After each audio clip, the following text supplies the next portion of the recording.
Frères et sœurs en Christ, bonjour et soyez bénis dans le nom puissant du Seigneur Jésus-Christ.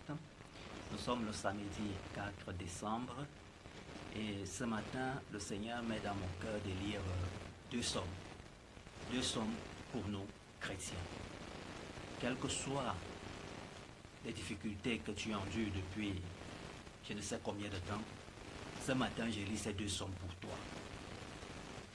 Ces deux psaumes pour toi. Et je prie pour que la grâce du Seigneur, le Dieu Tout-Puissant, se manifeste dans ta vie. Que le Dieu Tout-Puissant tienne compte des paroles que je suis en train de lire en son nom, parce que la Bible, c'est la parole de Dieu, ce n'est pas la parole d'un homme. Et quand nous lisons la Bible, c'est Dieu qui parle. Et tout ce qui est écrit dans la Bible n'est que vérité. Et les déclarations de Dieu pour nous doivent s'accomplir dans notre vie. Et Dieu m'a mis à cœur ce matin de lire ces deux passages de la Bible, ces deux psaumes-là. Et je crois fermement qu'après les avoir lus, le Seigneur accomplira. Le Seigneur interviendra dans ta vie pour te bénir, pour mettre en pratique, pour accomplir sa parole. Parce que c'est sa parole que nous sommes en train de déclarer maintenant au nom puissant du Seigneur Jésus-Christ. Alors je vais lire au nom puissant du Seigneur Jésus-Christ. Je lis d'abord le psaume 9. Je lis le psaume 9. Dans ma Bible, il est écrit: Le Seigneur sauve, le Seigneur, sauveur des pauvres et des opprimés. Du répertoire du chef de chorale, accompagnement à l'aigu, psaume appartenant au recueil de David. De tout mon cœur, je veux te louer, Seigneur, et raconter toutes tes merveilles. Je veux chanter victoire à cause de toi et te célébrer par mes chants, Dieu très haut. Mes ennemis ont fait demi-tour, ils ont trébuché, ils ont succombé devant toi. Tu m'as fait gloire, tu m'as rendu justice, sur ton trône, tu sièges en juste juge. Tu menaces ces païens, tu fais succomber ces infidèles, tu effaces leur nom pour toujours. L'ennemi est réduit à rien, définitivement ruiné. Tu as dépeuplé ces villes, il ne reste d'elles aucun souvenir. Le Seigneur siège sur son trône éternel, qu'il a graissé pour le jugement. C'est lui qui juge le monde avec justice, qui arbitre impartialement entre les peuples. Le Seigneur est un refuge pour l'opprimé, un refuge dans les temps de la détresse. Qu'il compte sur toi, ceux qui savent qui tu es, car tu n'abandonnes pas ceux qui se tournent vers toi, Seigneur. Célébrez par vos chants le Seigneur qui a son trône à Sion. Parmi les peuples, proclamez ses exploits, car il demande des comptes aux meurtriers, il se souvient de leurs victimes, il n'oublie pas les pauvres qui crient vers lui.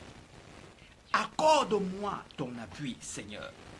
Considère la misère que j'endure par la faute de ceux qui m'en veulent, toi qui m'arraches aux griffes de la mort.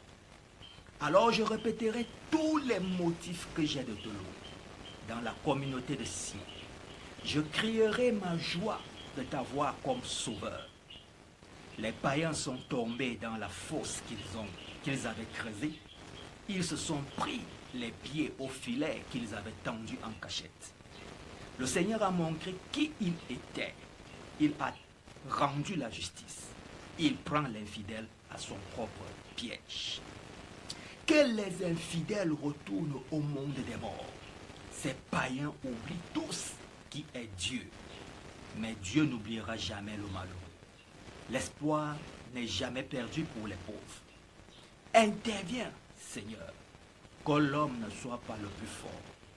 Craigne les barbares devant ton tribunal. Seigneur, fais-leur peur, qu'ils le sachent. Ces barbares, ils ne sont que des hommes. Nous ne sommes que des hommes. Nous ne sommes que des hommes. Aucun de nous n'a une puissance supérieure à celle de l'Éternel Dieu des armées.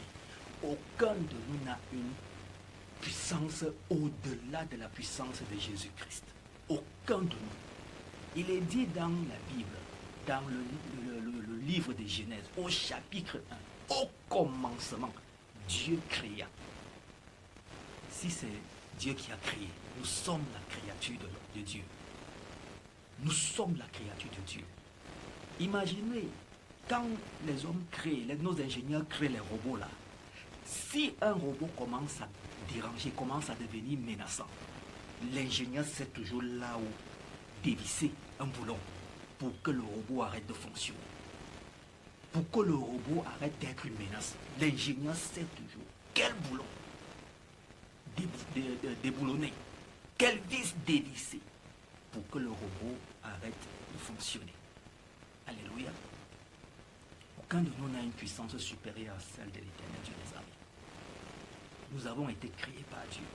Il nous a façonnés à partir de la poussière et il nous a donné son souffle de vie.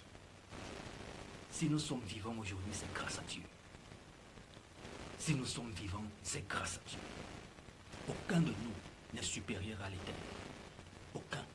Même lorsque nos ennemis commencent à nous attaquer, ils sont sûrs. Quand ils te voient peiner, ils sont certains qu'ils ont réussi leur coup.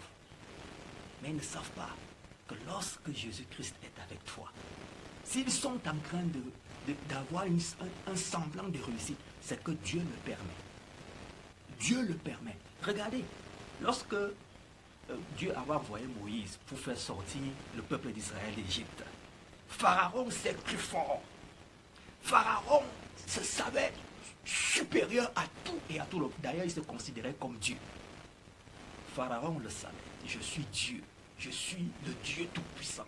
Tout le monde à genoux à mes pieds. Tout le monde. Mais il ne connaissait pas cette parole que Dieu avait donnée à Moïse. Je rendrai Pharaon rebelle à ma volonté pour manifester ma puissance. Je rendrai Pharaon rebelle à ma puissance, à mon autorité, pour qu'il élève davantage son caractère orgueilleux, pour qu'il se croie tout puissant. Mais il a fallu d'un petit instant, au moment de la traversée de la mer, au moment de la traversée de la mer, toute l'armée de Pharaon a été détruite. Toute l'armée. Dieu a utilisé cette occasion pour montrer à Pharaon qu'il n'est rien. Le tout-puissant Pharaon est devenu rien en une minute. L'ennemi de tout Israël est devenu rien en une minute. En une minute. Il est devenu rien. La puissance de Dieu. Pour ceux qui ont confiance en l'Éternel, c'est l'Éternel qui décide de nos vies. Et c'est l'Éternel qui est le véritable juge. Il arrive des fois que l'on se pose la question, mais pourquoi est-ce que celui-là, celui qui se dit chrétien, celui qui croit en Dieu, comment ça se fait que ses ennemis jubilent de sa mort? Jubilent de sa mort. Ce matin, je suivais une prédication d'un pasteur français. Il disait, il arrive des moments que un serviteur de Dieu ou un enfant de Dieu soit tellement connecté à Dieu qu'il arrive des moments où Dieu estime qu'il est mieux pour cet enfant de quitter ce monde pour aller le rejoindre. Parce qu'il sait ce qui pourrait arriver à l'avenir. Tellement il est connecté à Dieu qu'il peut arriver il se sent tellement détaché de ce monde qu'à un moment donné, il peut se retrouver en train de faire des choses inadmissibles par l'homme, inadmissibles même par Dieu. Pourquoi?